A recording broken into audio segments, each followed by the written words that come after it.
Pourquoi j'ai décidé d'arrêter la chasse aux pépites ultra low caps? Récemment, j'ai reçu plusieurs messages de membres de la communauté qui me demandaient Tiens, TK, ça fait un moment que t'as pas sorti de vidéo sur les petits projets, les pépites, les ultra low caps, ces nouveaux projets que l'on tente de dénicher un petit peu avant tout le monde. Et c'est vrai que pour le coup, ça fait un moment que je vous ai pas sorti de vidéo sur le sujet, tout simplement parce que je pense qu'actuellement, ce n'est clairement pas la meilleure chose à faire.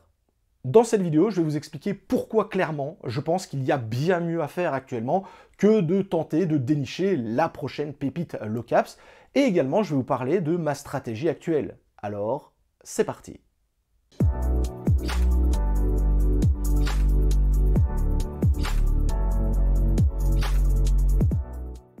Mais avant d'aller plus loin dans cette vidéo, laissez-moi vous présenter le sponsor de celle-ci, j'ai nommé Cryptonaut. Cryptonaut, c'est un site dédié à toute l'actualité autour des crypto-monnaies. Qu'il s'agisse des leaders comme le Bitcoin, Ethereum, Solana ou des projets beaucoup plus petits, vous retrouverez toutes les dernières actus les concernant. Dans un autre domaine, actuellement, le marché des meme coins est en pleine effervescence et Cryptonaut couvre le domaine avec énormément d'informations et de news sur le sujet.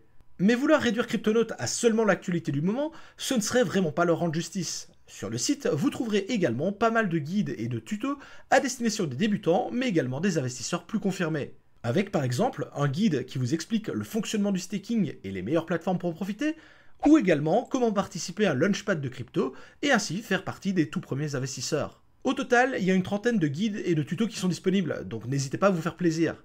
Vous retrouverez également des comparaisons entre les différentes plateformes d'échange, ainsi que tous les détails les concernant, avec les différents types de frais, les propositions de valeur, etc. etc. Pour terminer, le site propose également un canal Telegram gratuit, vous permettant de recevoir en direct toutes les dernières nouveautés. Si vous souhaitez en apprendre plus, n'hésitez pas à faire un tour chez eux, le lien vers le site est en description de la vidéo. Merci à eux pour le soutien et bonne vidéo à tous.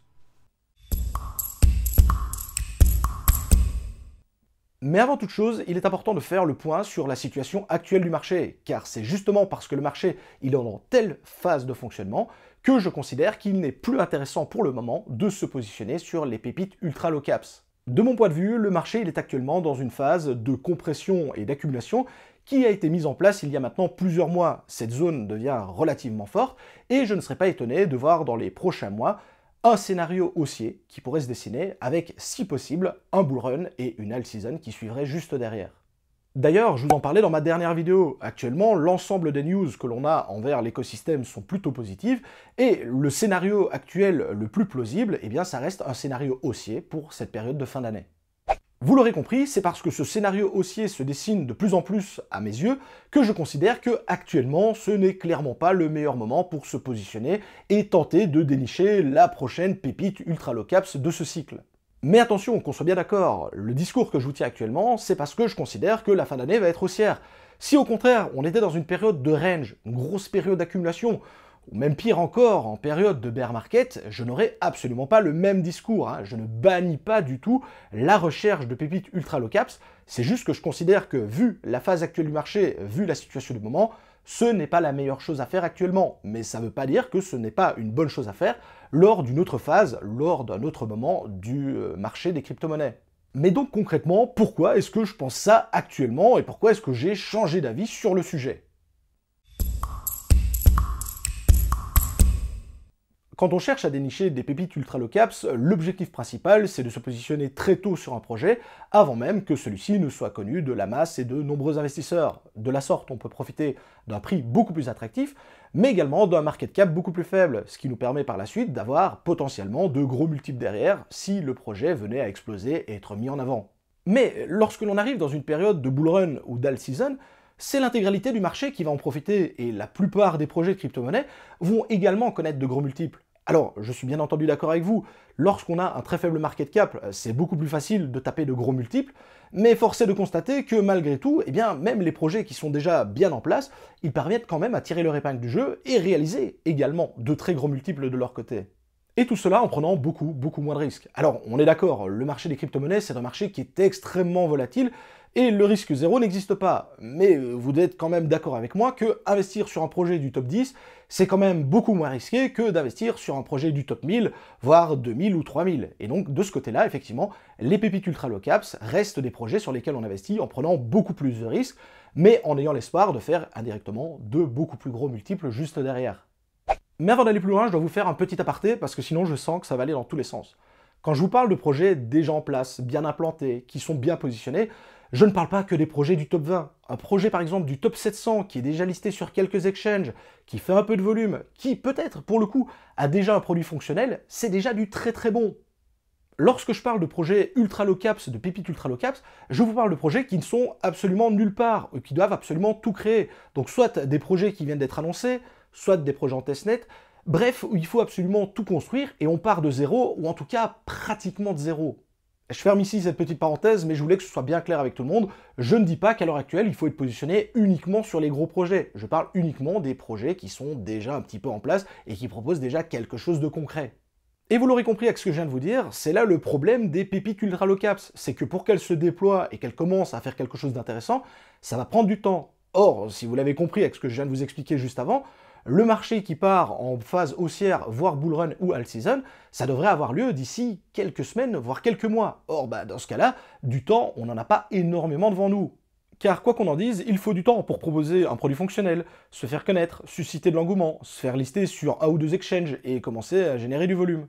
D'après moi, dans la phase actuelle du marché, un projet même avec un faible market cap, mais qui par exemple est déjà listé sur un ou deux exchanges, voire peut-être même un exchange top tier, il a beaucoup, mais alors beaucoup plus de chances de voir son prix exploser qu'un projet pépite ultra low caps qui part de zéro, mais qui peut-être sur le papier est révolutionnaire, mais où il y a absolument tout à faire et tout à créer, alors qu'on est potentiellement à l'aube d'une phase haussière importante.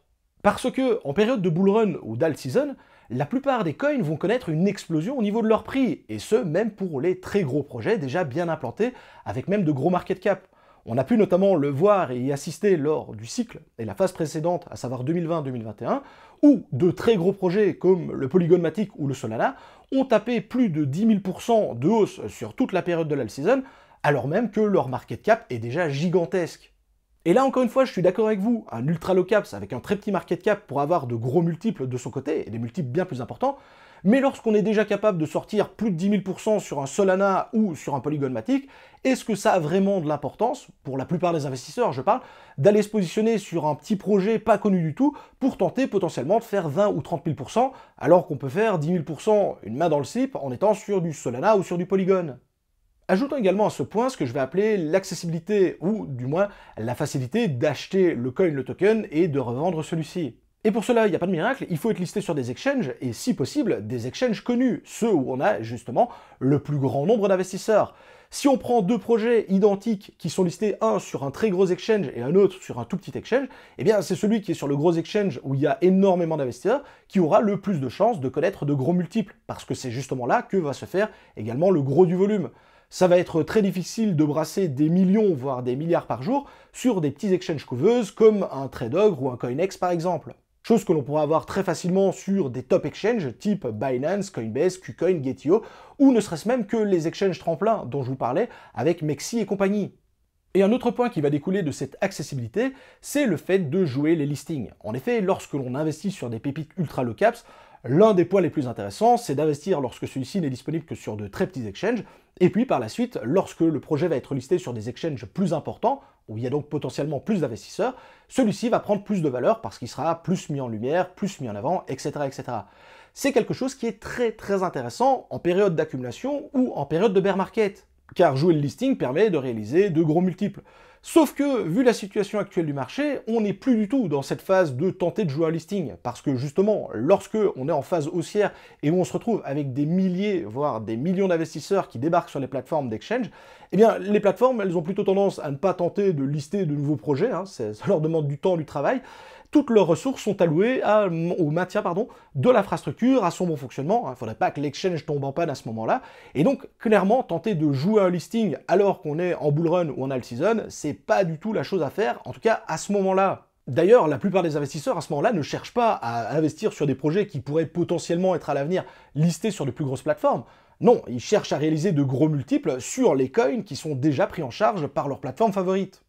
On va donc perdre ici l'un des très très gros intérêts de la chasse aux pépites ultra low caps, qui est justement de jouer le listing. Parce que en période de bear market, lorsqu'un coin joue un listing et que par exemple celui-ci fait plus 50%, les investisseurs ils savent le voir rapidement. C'est l'un des rares coins qui réalise 50% de hausse. Alors qu'en période de bull run ou d'alt season, bah, lorsque vous avez par exemple 10 projets qui tapent leur plus 50%, bah, c'est difficile de dénicher si celui-ci c'est un ultra low caps qui vient d'être listé sur un plus gros exchange, ou si c'est tout simplement un coin qui est déjà listé, mais qui profite de la hype du moment pour voir son prix s'envoler. Et donc, en période haussière, il est beaucoup plus compliqué pour un projet pépite ultra low caps de tirer son épingle du jeu, tout simplement parce que bah, l'intégralité, ou en tout cas une très grande partie du marché, va également connaître une phase haussière importante.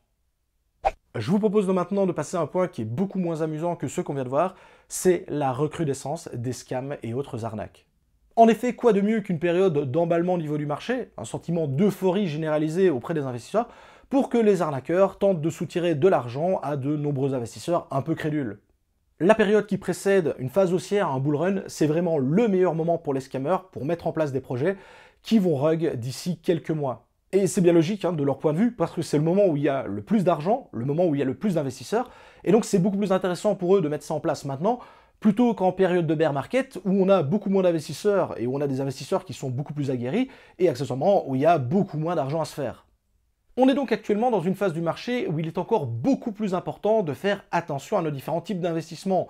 Et force est de constater qu'il y a beaucoup plus de chances qu'un projet qui vient d'être lancé finisse en rug ou termine mal, plutôt qu'un projet qui est déjà en place depuis de nombreuses années et qui, indirectement, a peut-être déjà fait ses preuves.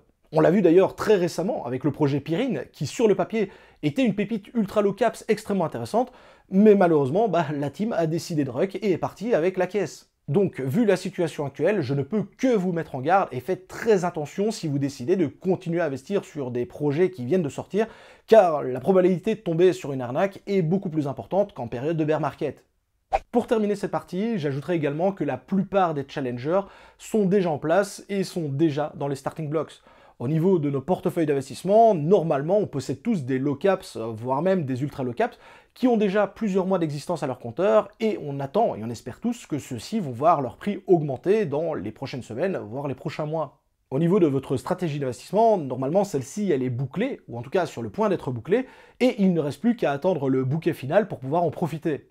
D'ailleurs, je vous avoue que je vois mal quelqu'un se dire actuellement « Waouh, tous ces projets sur lesquels j'ai investi, au final, c'était pas vraiment ce que je voulais, je me suis trompé, c'était pas les bons projets », je vais décider de tout vendre et tout réinvestir sur cette pépite ultra low caps prometteuse dont j'avais encore jamais entendu parler et qui n'existait pas il y a encore une semaine. Alors je suis d'accord, il y en a peut-être un ou deux qui vont faire ça, qui se sont totalement trompés au niveau de leur stratégie, au niveau de leurs investissements, et qui vont tenter de changer leur fusil d'épaule, mais pour l'énorme majorité des investisseurs actuels, leur bag, il est prêt, il est en attente, et la seule chose qui reste, c'est de patienter une éventuelle hausse pour commencer à s'en mettre plein les poches. On n'est plus en début de cycle où on se dit « Tiens, quel narratif pourrait bien performer? Est-ce que c'est intéressant d'investir plutôt dans la dépine, les Layer 1, l'IA, etc. etc. » À l'heure actuelle, normalement, tout ça c'est derrière nous, et normalement, votre portefeuille, il est déjà constitué. Et c'est notamment pour l'ensemble de ces points que je considère qu'actuellement, vouloir à tout prix dénicher un nouveau projet pépite, ce n'est pas la meilleure chose à faire. Car, à trop vouloir en faire, vous pourrez rater au final la véritable hausse, et donc rater vos points de sortie, et donc vos gains potentiels.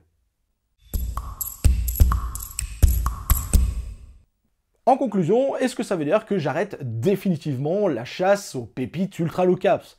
Si vous avez vu la vidéo, la réponse c'est non. C'est quelque chose que j'adore faire, ça fait partie intégrante de l'expertise et des domaines que je maîtrise, et c'est notamment grâce justement à ces recherches de pépites ultra low caps qu'avec des membres de la communauté, on est parvenu à trouver Alephium, Kaspa, AGC, 2AI, etc., etc., avant même que le grand public et la masse n'aient connaissance de ce genre de projet.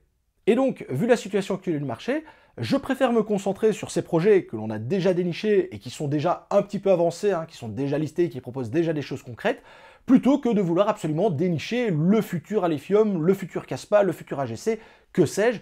À l'heure actuelle, je me concentre sur ceci parce que leur marge de progression est encore relativement importante. D'ailleurs, cela fait partie de ma stratégie actuelle, à savoir de continuer à estimer et déterminer mes points de sortie pour ma prise de bénéfice, mais également tenter de renforcer certaines positions où je me considère encore par exemple trop faible au niveau de mon bag, afin justement de faire augmenter celui-ci et de pouvoir mieux en profiter si on a effectivement un scénario haussier d'ici la fin de l'année. Par contre, si la phase haussière ne devait pas avoir lieu, ou même pire encore, et vous en doutez, je ne l'espère absolument pas, mais qu'on viendrait à retourner directement en bear market, eh bien entendu qu'à ce moment-là, je reprendrai mes lunettes, ma loupe, et que je tenterai de nouveau dénicher des pépites low caps, de nouveaux projets qui pourraient potentiellement avoir de l'intérêt. Mais à l'heure actuelle, vu la phase du marché, ce n'est pas du tout ce que je cherche à faire actuellement. Et d'ailleurs, ce n'est pas parce que je ne cherche pas actuellement des pépites low caps que ça veut dire que j'ai totalement tout laissé tomber. D'ailleurs, de ce côté-là, je continue à apprendre, je continue notamment à me former sur l'analyse fondamentale qui fait vraiment partie des bases lorsqu'on cherche des pépites ultra low caps. Donc encore une fois, ce n'est pas parce que j'en cherche pas que tout est à la poubelle et que tout est mis de côté. Je continue à apprendre, à me former parce que pour moi, ça reste vraiment la solution numéro 1. Et si jamais on revenait en bear market, j'aurais justement besoin d'approfondir ces connaissances et d'avoir ces connaissances à disposition pour justement pouvoir reprendre cette activité de recherche. Et donc, en attendant, à moins d'un changement radical au niveau des fondamentaux du marché, eh bien pour le moment, il n'y aura effectivement pas de vidéo de recherche de pépites low caps, car tout simplement, je n'en fais pas. Par contre, ce que vous allez avoir, notamment la semaine prochaine si tout se met bien, ce sera une vidéo justement sur comment j'estime mes points de sortie sur mes différents projets et surtout comment je définis quel et quel pourcentage je vais décider de vendre à tel ou tel moment. Mais ça, ce sera pour la vidéo de la semaine prochaine. En attendant, je vous souhaite à tous d'excellents investissements sur le marché des crypto-monnaies. C'était Monsieur TK. Ciao les crypto-fans.